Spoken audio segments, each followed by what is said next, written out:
लेकिन मरने वाले और पिटने वालों को राइट टू डिफेंस नहीं होगा।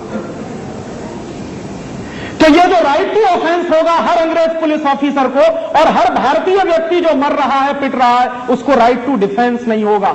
इसी आधार पर हिंदुस्तान में दो बड़ी दुर्घटनाएं हुई। पहली दुर्घटना हुई जलियांवाला बाग में। 13 अप्रैल 1919 को एक अंग्रेज पुलिस ऑफिसर डायर, उसने गोलियां चलाई अंधाधुंध। 18 मिनट पुलिस फायरिंग हुई और 18 मिनट की पुलिस फायरिंग में 2000 क्रांतिकारी मारे गए सीधे गोलियों से। 2000 क्रांतिकारी तो सीधे गोलियों से मारे गए। फिर जो भगदड़ मची उसमें कई हजार लोग मर गए। बाद में क्या हुआ, जिस अंग्रेज पुलिस ऑफिसर डायर ने यह गोली कांड किया था उसके ऊपर एक मुकदमा चला अदालत में। अदालत ने फैसला दिया, क्या फैसला दिया कि चूंकि डायर को राइट टू ऑफेंस था और मरने वालों को राइट टू डिफेंस नहीं था, इसलिए डायर को कोई सजा नहीं दी जा सकती और डायर को छोड़ दिया गया। 2000 हिंदुस्तानी क्रांतिकारियों को जिस व्यक्ति ने मारा पुलिस फायरिंग में, उसको अदालत से कोई सजा नहीं हुई, क्योंकि कानून अंग्रेजों ने ऐसा बना के रखा था। जब सजा नहीं हुई तभी ऊधम सिंह जैसे नौजवान ने डायर को मारने का संकल्प लिया था। ऊधम सिंह पैदा हुआ था अंग्रेजी कानून की गलत बातों के कारण। ऊधम सिंह ने संकल्प क्यों लिया था, अगर देश को न्याय मिलता और डायर को फांसी हो जाती, क्योंकि उसने 2000 क्रांतिकारियों को मार दिया था, तो ऊधम सिंह जैसे नौजवान को खड़े होने की जरूरत नहीं पड़ती। लेकिन ऊधम सिंह ने संकल्प यह लिया था कि यह अंग्रेजी काला कानून कभी भी हमको न्याय नहीं देगा, इसलिए डायर को मारना मेरा धर्म है, इसलिए मारा था उसने। ऐसे ही एक दूसरी दुर्घटना और हुई थी।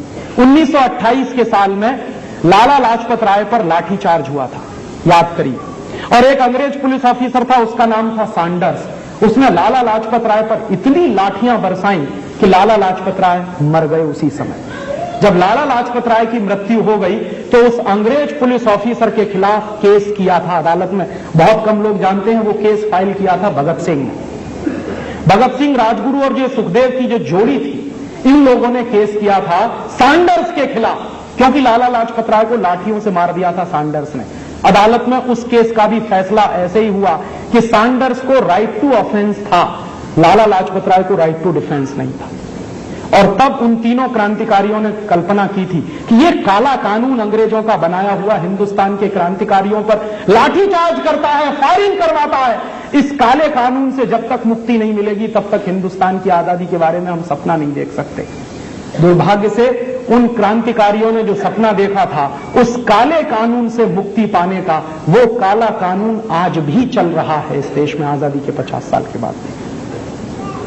आप जानते हैं आज जो पुलिस का कानून चल रहा है वही है इंडियन पुलिस एक्ट। और आज भी पुलिस ऑफिसर को लाठीचार्ज करने के लिए, फायरिंग करने के लिए राइट टू ऑफेंस मिला है। मरने वाले और पिटने वालों को राइट टू डिफेंस नहीं है।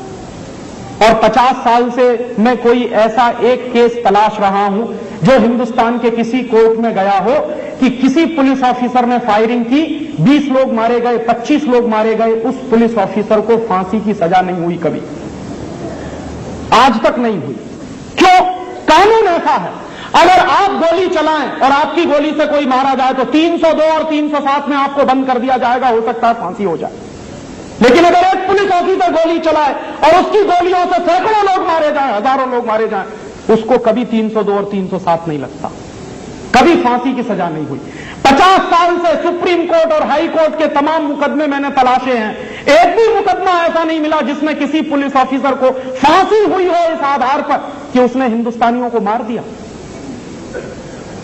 कभी नहीं होता ऐसा। क्यों नहीं होता? कानून अंग्रेजों का बनाया हुआ है 1861 का। उस कानून के आधार पर अपराधी आप हैं, जो पीटने वाला है वो अपराधी नहीं है, पिटने वाला अपराधी है। और पिटने वाले को बचने का अधिकार नहीं है, राइट टू डिफेंस नहीं है। आप बताइए ये कौन सी डेमोक्रेसी है? जिस देश में मुझे आत्मरक्षा का अधिकार नहीं मिला वो कौन सी डेमोक्रेसी है? और ये कानून कौन सा है? ये अंग्रेजों का बनाया हुआ कानून आज भी चलता है। क्यों चलता है? ये प्रश्न हमको पूछना चाहिए कि अंग्रेजों के जमाने में पुलिस चलती थी जिस तरह से, आज भी पुलिस वैसे ही क्यों चलती है? अंग्रेजों ने एक कानून बनाया था हमारे देश में जिसका नाम है धारा 144। ये क्या है धारा 144? ये धारा 144 वही कानून है जो अंग्रेज इस देश में लागू करते थे। क्यों करते थे? अंग्रेजों की सरकार को हमेशा डर लगता था कि 4 क्रांतिकारी कहीं इकट्ठे हो गए, आपस में बातचीत करेंगे, अंग्रेजी सरकार का तख्ता पलट हो जाएगा, इसलिए हमेशा डर लगता था। तो धारा 144 का कानून अंग्रेजों की सरकार ने बनाया। उस कानून के तहत क्या है कि 4 आदमी कहीं इकट्ठे नहीं हो सकते, आप जुलूस नहीं निकाल सकते, प्रोसेशन नहीं निकाल सकते, भले ही वो धार्मिक जुलूस क्यों ना हो, वो नहीं निकाल सकते। ये अंग्रेजों के जमाने का